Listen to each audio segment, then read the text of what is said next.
Hip-hop might just be one of the most hardest music genres to break into, with some people working their whole lives obsessively writing rhymes in order to make their rap dreams a reality, but still tragically failing and settling for a depressing 9-to-5 job. Big Xhosa is one of the few cases whereby a rapper didn't just try to break into the rap game with the sharpest of rhymes, but instead he dissed the whole of SA hip-hop, continue to go viral with some of the most, well, you get the picture. So today we take a deep dive at how Big Xhosa became one of the most successful trolls in SA. Real name Xhosa was born on September 4 in the year 1998. He spent most of his early years in the Eastern Cape, where he was raised by his grandmother, and although not much is known about his parents, what we do know for certain is that Xhosa developed a passion for making music at a very young age. I've been a very creative person even when I was in primary school. With influences from rappers such as AKA, Xhosa started making music seriously in 2014 when he began releasing music online under the name SOS. Bro, I've always been doing music, trying to break in for a long time. Started doing music in 2014. At the time, he was a way more calm melodic rapper who didn't use controversy to push his numbers. To put it simply, SOS sounded like any other mainstream artist. He was following a formula at the time. It was simple. A sad trap beat, he's gonna rap on it on a sad trap way. And if it's a hip-hop hard beat, he's probably gonna rap on it in a hard hip-hop way. Simple, right? SOS started pushing his music online, and not much of his old songs are still available online, which is quite understandable since he claims that nothing ever came from the music he made under the rap name SOS. I was rapping and putting out serious music, pushing the SOS side, but I saw they are not paying attention. While having a TikTok following of over 10,000 followers that he gained throughout the years. I had a following around 10,000 followers before even though I was sleeping TikTok, outside. right? TikTok, 10,000 I was doing this. SOS finally took a chance on what I like to call the Joburg effect. Like most other rappers that came before him, he was looking forward to blowing up in Joburg. I flew to Joburg. I came to Joburg to chase the music. Well, it seems like it's something upcoming rappers like to do. For example, Blake and Lucas Raps also did the same thing while they were also trying to break into the scene. But I guess we all know their story by now, as I previously discussed in my video about them. If you don't know, please check that video out, man. Link in the description. Although during my research, I didn't find out why SOS moved from Eastern Cape to Cape Town. But what I do know for certain is that he was living in Cape Town before he went to Joburg. So living in Joburg was harder than SOS expected. Well, he ended up sleeping on the streets sometimes. I don't really know anybody, so there was times where we were sleeping outside at the rooftop, maybe for a week or two. Like when you say outside, like outside. Not just being outsiders and like, we're outside, we're grooving over. Sure. I mean the real outside. You know, nowadays when everybody speaks about being outside. The real outside. Yeah. To say life was hard for SOS at this point would be an understatement, as the man was far from home, but tragically, he was even further from his dreams. There was time where, as I'm saying to you, we're sleeping outside.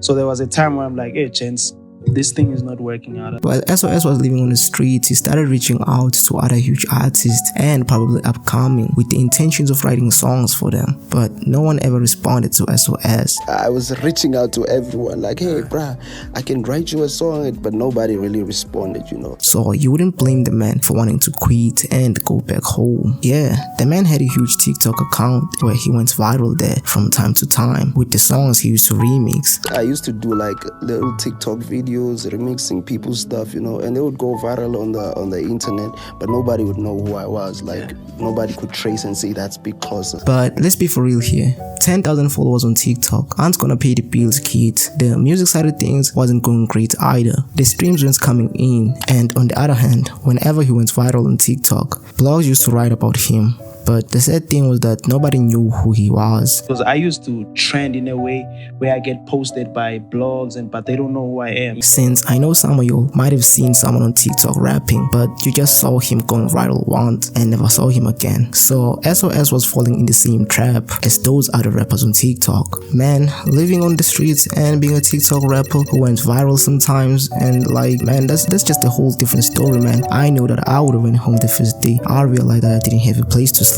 But I guess it feels different, right? Well, unfortunately, you're wrong. But fortunately, in this case, that's a good thing. So that's where I'm like, I was not even scared to say anything about anyone because I didn't really care, you know. For a man who was now tired of being homeless in the streets of Joburg, SOS had a plan to go back home after 5 weeks. But before doing that, he had a mission to finish in Joburg before leaving the city that left him homeless. SOS had a clear objection, which was very simple when you think about it. Blow up at all costs before going back home. So my plan was, if nothing comes out of these 3 weeks, or 4 weeks, whatever weeks I gave myself, I'm going back to Cape Town. And now to say that the man overachieved would be an understatement of the century, because what he had planned to be a 5 weeks experiment that was meant to change his life forever ended up being cut short to just 2 weeks. The whole thing was a simple plan really. SOS was going to release music every Friday, and since he had a huge TikTok following, it was only right for him to accompany the music with visuals, taking inspiration from the likes of NBA Youngboy, someone who's famous for dropping back-to-back music. SOS realized that consistency on the internet was key. So I would say like be consistent. Consistency is very important, bro. Yeah. Consistency. As it kept your name fresh in people's minds, SOS was now armed with the knowledge and the tools of going viral. All he needed now was for the world to pay attention. But knowing that he's been going at it for years now with nothing much to show for, perhaps this time he knew that he had to try something different, or else he was just going to remain in the same place regardless of the new work ethic. Seeing that his comedic TikToks were racking up views more than the serious music, SOS realized that he already had a viral idea staring right at him. People that dominate the internet like Boshebe.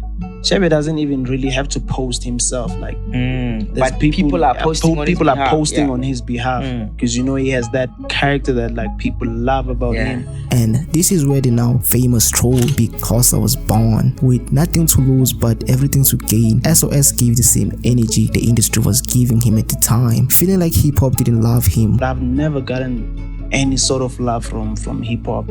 So SOS was no more, and Big Xhosa was out for blood. Deep inside my heart, I'm saying fuck you guys, but you know, at the same time, it's like, how can I keep on loving something that does not love me, bro? Because I don't feel appreciated here in this space.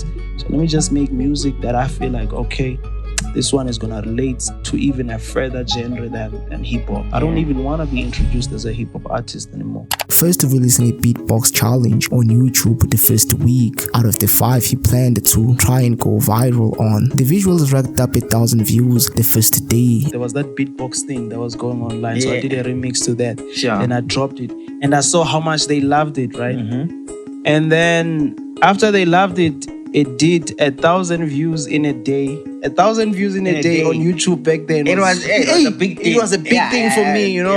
So I'm like, damn, I can do this. And that was enough to reassure him that he was finally on the right path to the top. But for a man who was still feeling underappreciated, Big Xhosa wasted no time releasing another song the following week. And it's safe to say that he was expecting at least another 1,000 views in the first day. It went big, but I never thought it was gonna go big like that. But little did he know at the time that his life was about to change and take a huge turn straight to the direction of fame. So that song changed everything. I'm here now because of that song. I can be able to actually live on my own, afford my life, take care of my family and stuff like that because of what transpired with that song. It was a cold day on April when Big Xhosa uploaded Nenyile as a hip-hop diss across all his social media platforms. The song was carefully planned. I sit down and think, like, more than anything of in what I do in my music or my creativity,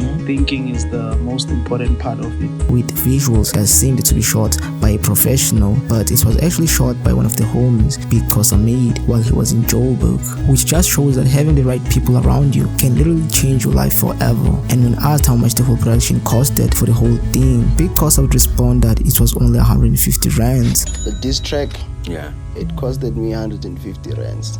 For real? I'm telling you. It was 50 rands for the jeans, 100 rands for the food.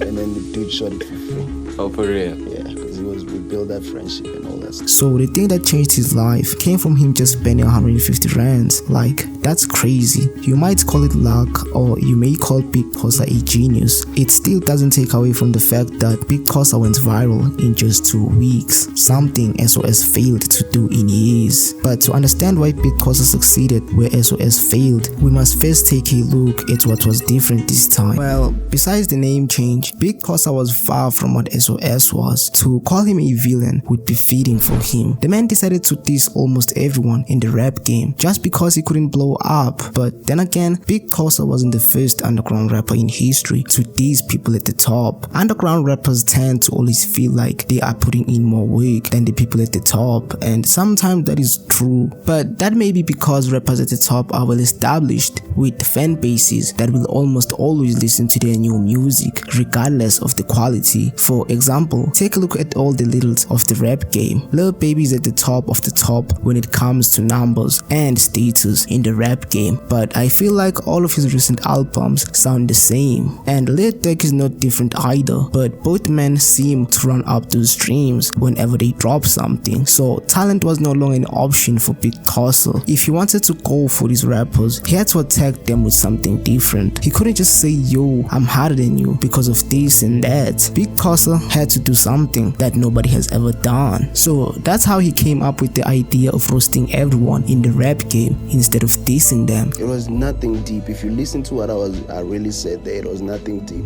It's like it's like a roast session, something like that. Like it's like we're roasting each other. So like I don't really think someone would have really caught that much feelings into that. They would look at it like as a joke. To say that people fell in love with this character who just came out of nowhere and made fun of these huge rappers would be an understatement. They say I'm 10 Park cause I'm 5 times better than old Park. This killed me, I swear. I like how he respected AKA because of his loss. I swear I don't know why I keep coming back here. This song isn't long enough. It's a tradition to come back here once in a while. With his new style of rapping and attitude, Big Xhosa had finally found himself a new and even wider audience. The song trended like the other ones did before it, but what was different this time was that the song didn't stop getting traction online. When it reached 50,000 views, it quickly went to 100,000, and when it got there, it easily went to 500,000 views, all in the space of a week. From the streets of Joburg, Big Xhosa celebrated his newfound fame. His life was quickly changing with just this one song, but sticking to his consistency is key rule. Big Xhosa dropped another song the following week, striking while the iron was still hot. And because this time he didn't really need to release another hit song, he just had to keep going with the character he already created and a song he released. Whether you agree with the concept idea of the song or not, it did not matter because Big Xhosa had already captured the attention of millions. If he continues with this type of energy, trust me, my guy is going far. Love him or hate him, Kwea fan. EK Chile Shandis. Who would have thought a Dr. Dre and Rihanna sample would sound this dope? Fun fact, this music video is performing better than KO's new video. Big Xhosa is a problem, and this fan wasn't the only one who felt like Big Xhosa was becoming a problem, as this became quite very clear when MT broke his silence and spoke about Big Xhosa dissing him.